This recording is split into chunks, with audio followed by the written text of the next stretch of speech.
I was halfway through my morning routine, mug in one hand, phone in the other, when the notification blinked across my screen. Subject: wedding. No emojis, no "Hi Mom," not even a line break. Just 10 clipped words, heavy like lead. Don't come to my wedding. Watch through the live stream, okay? I stared at it like it might change if I read it again. My thumb hovered, as if some primal instinct thought a warm reply might undo the coldness that had just been served. But no, I didn't write back. I didn't call. I didn't cry, not yet. Because the moment I saw that message, I wasn't shocked. I was confirmed. And that was worse. People always say you know your child better than anyone. But what they don't tell you is how it feels when your child uses that same knowledge to build a wall exactly tall enough to keep you out. I saw it coming months ago, the subtle pullback in our phone calls, the polite but hollow replies to my texts, the way she referred to the wedding like I wasn't part of it. Still, some part of me, the delusional part only mothers possess, thought maybe I'd get a save the date in the mail, or a dress shopping invite, or even just a call where she asked my opinion on table settings. But I got nothing. And now, finally, I knew why. 10 words. That's all she gave me. And yet, I wasn't angry. Not yet. What I felt was deeper, like grief, but more private. You can't eulogize a relationship that isn't officially dead. You just feel it slipping into some strange limbo where you can see them moving on without you. A wedding is supposed to be about union, celebration, love. But for me, it felt like a funeral. My daughter was getting married, and I had just received my own invitation.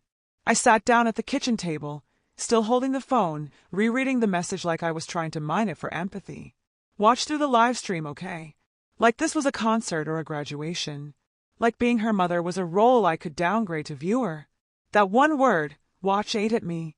It didn't say support. It didn't say share. It said observe. From a distance. On mute. As if the presence of me, my body, my voice, my memories of her as a little girl, was too loud for her new life. I knew what I had to do, but not in the sense she meant. Not stay away. Not sit quietly in my living room, clutching a glass of wine while watching my daughter start her forever through a screen. No. I had to make a different choice. One I might regret, but one I wouldn't have to wonder about for the rest of my life. Because this wasn't just about one day. This was about every choice that had led us to that email. And whether I was brave enough to face what came next. People say time softens things, but I don't know if that's true. I think time just files them away in sharper cabinets, out of sight, but always ready to cut you when you reach too deep. After I got the email, I didn't move for what felt like hours. I just sat there, letting all the years crash over me. And not the big milestones, either, not the birthdays or the graduations or the first dance recitals. No. What came back were the in-between moments. The ones so ordinary they had become invisible until now. Like the way she used to braid my hair when she was little, tiny fingers fumbling through thick strands, always too tight on one side. Or the time I stayed up all night sewing glitter onto a last-minute Halloween costume because she changed her mind about being a firefighter. I remember the way she used to call me Mama when she was tired, long after she'd outgrown the word. And I remember the first time she stopped saying it altogether. I wasn't a perfect mother. God knows I made choices I wish I could take back. I hovered when I should have listened. I fixed things when I should have just sat beside her. I tried to protect her from every heartbreak, friends, boys, disappointments, even when that protection felt a little like control. And maybe it was. I always told myself it came from love, but love can be loud. It can fill a room so fully that there's no space left for someone else to grow. I see that now. The real turning point wasn't dramatic. There was no screaming match or slam doors. It was quieter than that, more dangerous in a way. We started talking less, and when we did, it was clipped. Functional. She'd tell me about work, and I'd pretend not to notice how rehearsed she sounded. I asked about her boyfriend, now fiancé, and she'd answer in the same tone you'd use to update a dentist. I kept trying, I really did. I sent articles I thought she'd like, offered to help with wedding planning, dropped hints about visiting. Each time, her responses got more polite and more distant. The last time we saw each other in person, it was over brunch at a noisy cafe she chose. Neutral ground, I suppose. She smiled a lot, but none of it reached her eyes. When I asked how the planning was going, She told me everything was handled. I offered to host the bridal shower. She said her maid of honor already had a venue. I asked about her dress.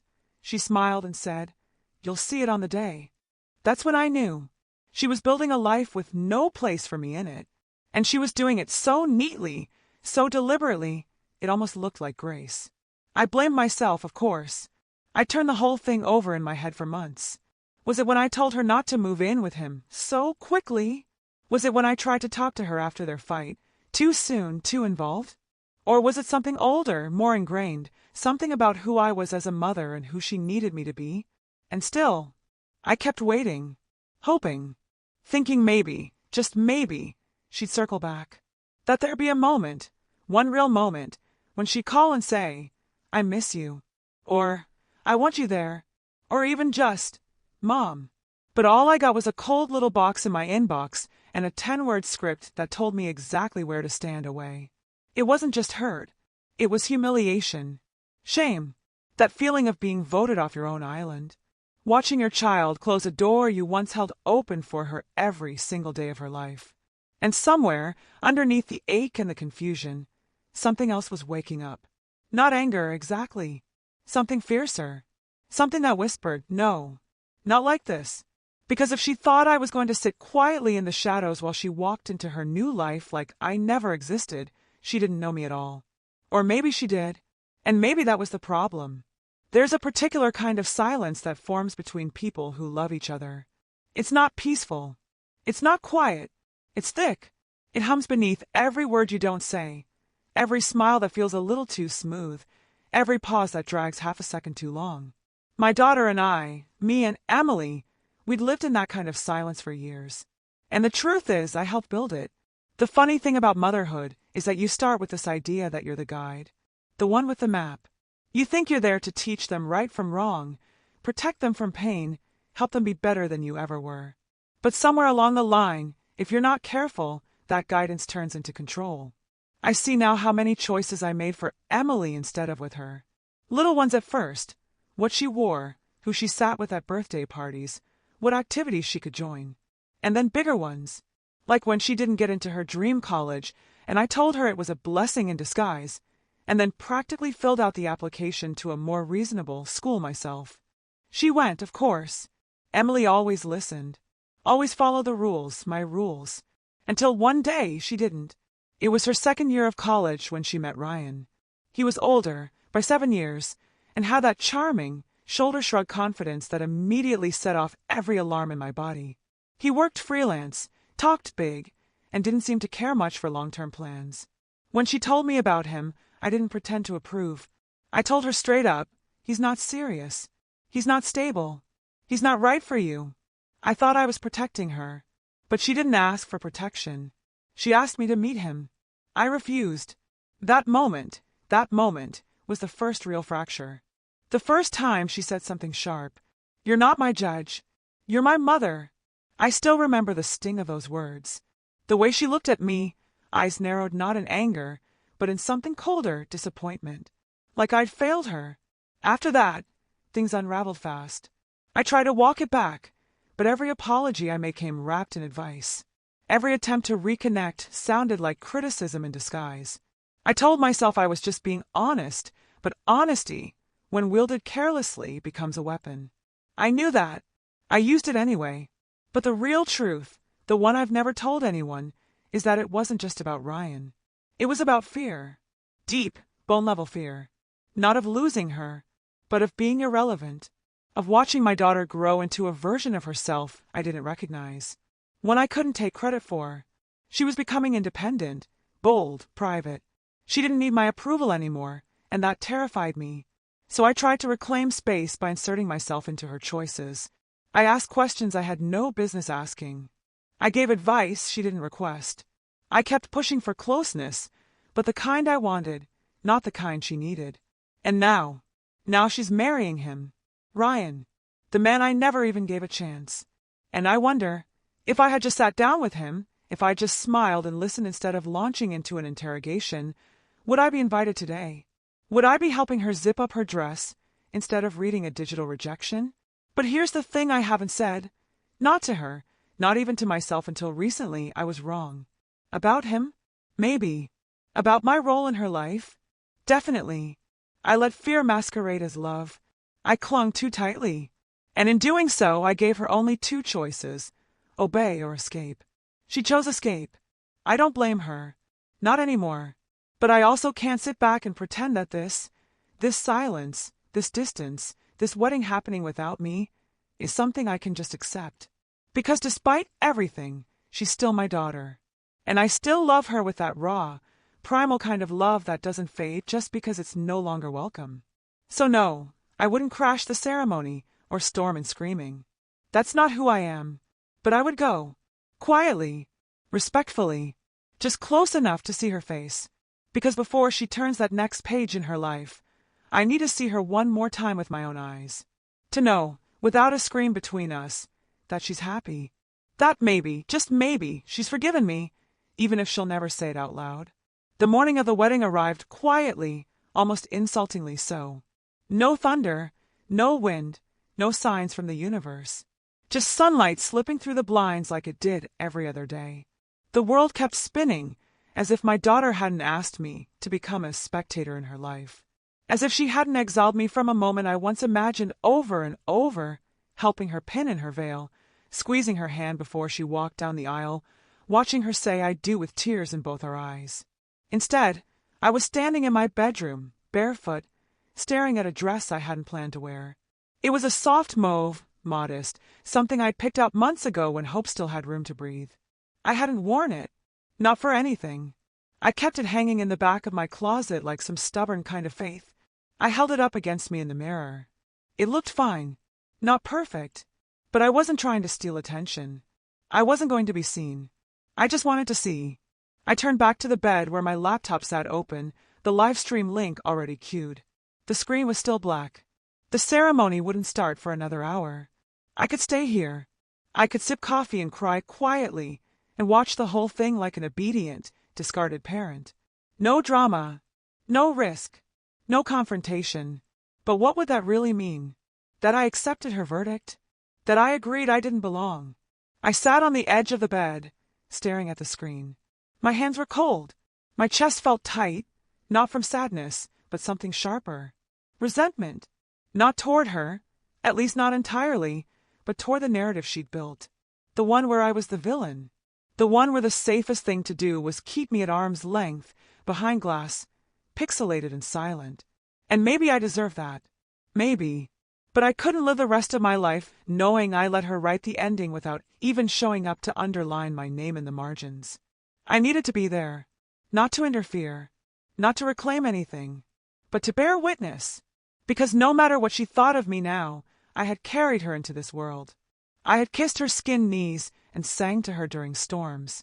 I had watched her take her first steps, and now I was going to watch her take these ones too. That's when the panic crept in. What if she sees me and walks away? What if Ryan calls security? What if this only drives her further away, and whatever chance we have left to fix this burns completely? I stood up and paced the room.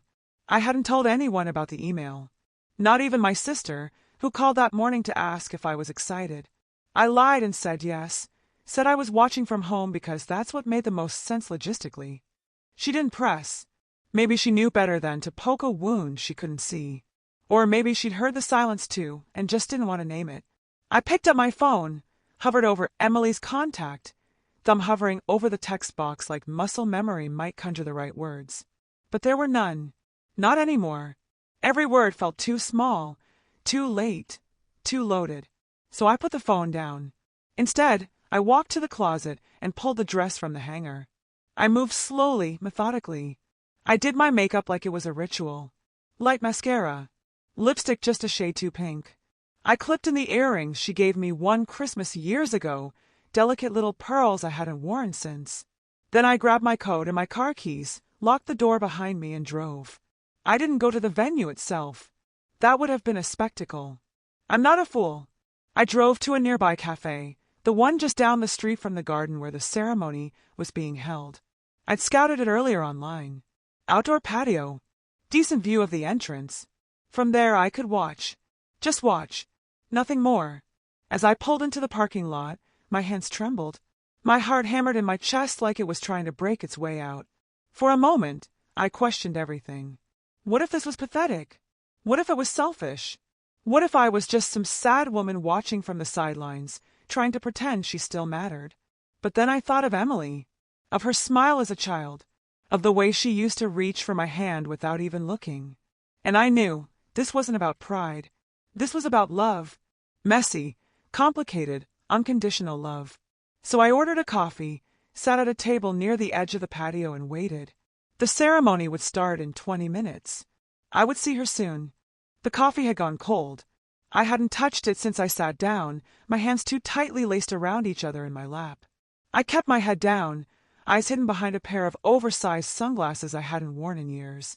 They felt like a disguise, futile, maybe, but comforting.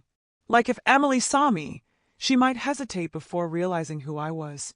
From the patio, I had a clear line of sight to the garden gates. Pale linen ribbons rippled in the soft June breeze.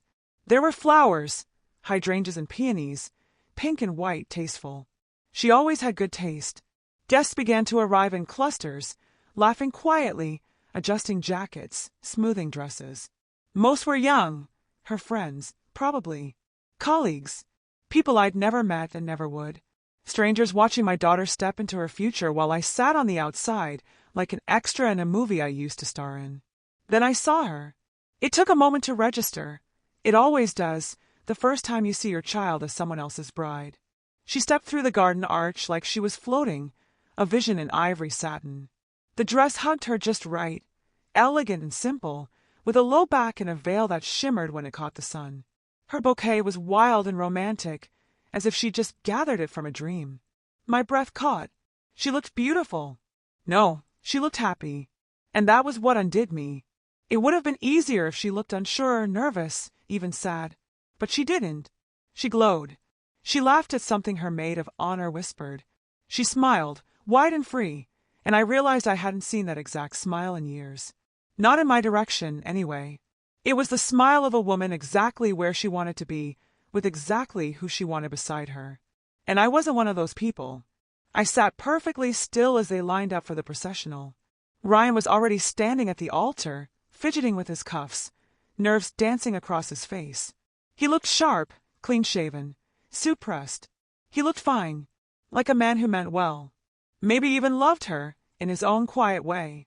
I searched his face for anything I could hold against him, but I found nothing. And somehow that hurt more. The music started. The guests stood. And then, like a slow-motion dream, Emily began her walk down the aisle. She didn't have a father to escort her. He left when she was 8, and I'd been the only parent ever since. I thought once that maybe she'd ask me. That maybe, even with all the distance, she'd still want me beside her in that one moment. But she walked alone, head high, shoulders back. Alone, but not lonely. I watched from behind my sunglasses, the rim of my coffee cup pressed to my lips to hide the way they trembled. I didn't cry, not yet.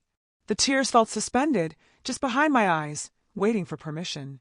I gripped the edge of the table and forced myself to take slow, steady breaths. And then she turned her head. Not all the way. Not toward me. But just slightly, a soft glance across the garden. For the briefest moment, our eyes met.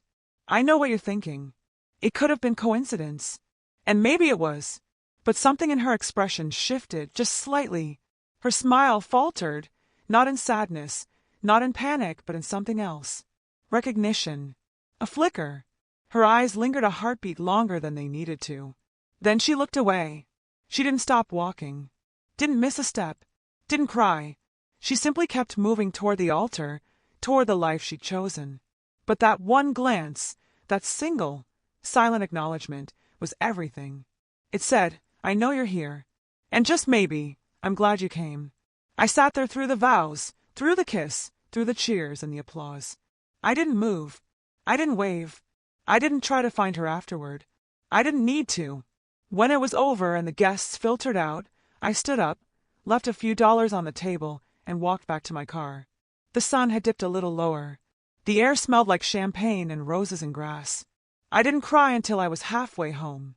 Big, racking sobs that came out of nowhere, as if the moment had been too sacred to cry during, but demanded tears now that it was gone. They weren't just tears of grief. They were release. For all the words we didn't say. For all the wounds that didn't get stitched. For all the years I spent trying to fix what maybe wasn't mine to fix anymore. But beneath all of that, there was something else too. Peace. Because I had gone. Quietly. Respectfully. Bravely. And she had seen me. The morning after the wedding, the world looked exactly the same. My neighborhood was quiet, the streets were washed in golden light, and birds chirped like it was just another Sunday. It felt wrong, somehow, that everything could continue unchanged when I felt like I'd lived an entire lifetime in one afternoon. The kind of lifetime that doesn't announce itself with fireworks or a dramatic confrontation, but with a single glance, a breath held too long, and the quiet walk back to your car afterward. I poured myself a cup of coffee and sat by the window, not because I was waiting for something, but because I didn't know what else to do with my hands. My phone sat face down on the kitchen counter. It hadn't buzzed. No texts. No calls.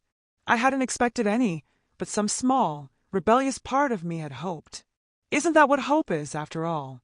The stubborn little ember that refuses to go out, even when everything else tells it to. The silence felt heavier now. Not angry or cold, just final. Like a door that had been closed gently, but locked all the same. She had seen me. I was sure of that. I'd replayed the moment 100 times already, her head turning slightly, her eyes pausing, that flicker of something unreadable across her face. That glance was the whole conversation we didn't have. Maybe the only one we'd get. And though it hadn't come wrapped in forgiveness or understanding, or even an invitation back into her life, it had been real. Honest. Human. And that, more than anything, gave me the strength to sit with what came next. I didn't know if she'd reach out. Maybe she wouldn't. Maybe she never would. That thought used to gut me, make me feel like I'd failed in some irreparable way. But now, it hurt, yes. Of course it did. But it didn't undo me. Because for the first time in years, I had stopped running toward a version of our relationship that only existed in my head. I had stopped begging for access to a life that, as painful as it is to admit, might no longer have space for me. That's the thing no one tells you about motherhood. It's not just about raising them. It's about learning how to let them go without losing the part of yourself that was built around them. And in that letting go, you also have to grieve, not just who they were, but who you were, too. I'd spent so much time trying to fix the distance between us, trying to say the perfect thing or extend the perfect olive branch, that I'd forgotten the most important thing. To simply show up. Not with conditions. Not with expectations. Just to be there. To bear witness. To love her, even if she couldn't love me in the way I wanted anymore. That was what yesterday was about. Not protest. Not guilt. Not desperation. Presence. And that's what I'd carry forward now. Not an apology. Not a counterattack. Just quiet, enduring presence. A few days passed. I didn't watch the photos go up online. I didn't ask my sister for details. I let the silence stretch, but I stopped treating it like punishment. Instead, I began filling it with my own life. I baked for the first time in months. I called a friend I hadn't spoken to in over a year. I took a long walk without tracking it on an app, without narrating it to anyone. I let myself be a woman again, not just a mother grieving a daughter's absence. Then one night, just before bed, my phone buzzed. A message. My heart stalled. Emily. I opened it with shaking hands. I saw you. 2 words. That's all. No explanation. No anger. No welcome back. Just I saw you. And somehow, that was everything. It didn't mean we were healed. It didn't mean she was ready to talk, or that things would go back to how they were. But it meant she knew I came. That she didn't erase me completely. That I still existed in her line of sight, even if just for one moment. I didn't reply right away. I didn't want to crowd the space with too much too soon. Instead, I just stared at the screen, whispering the words aloud. I saw you. It was both a confession and a lifeline. A hand reached back through the silence. Eventually, I typed a response. I'm always here. Then I turned off the light, set my phone down, and went asleep.